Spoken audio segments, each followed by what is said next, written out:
Hi guys, Doug coming at you from Kirwin, Wyoming. So this is an old ghost town, and one of the neat things about this is the Wood River here, and we're actually right at the head of it. This is kind of the headwaters.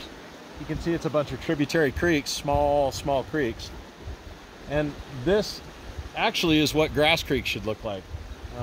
There were lodgepole pine at Grass Creek. We know that for a fact because they were all cut down and used to build cabins and structures and stuff, and so there's nothing left there.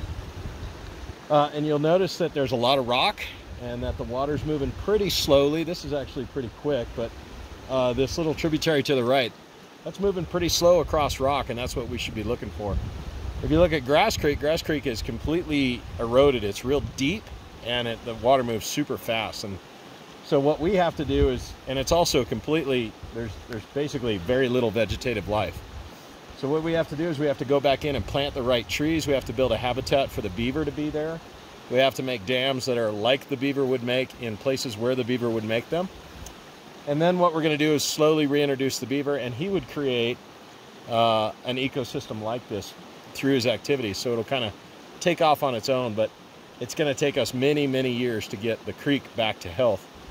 And this is exactly what it should look like, so that's what we're hoping for. This is kind of maybe a future vision of what Grass Creek will look like when we're done.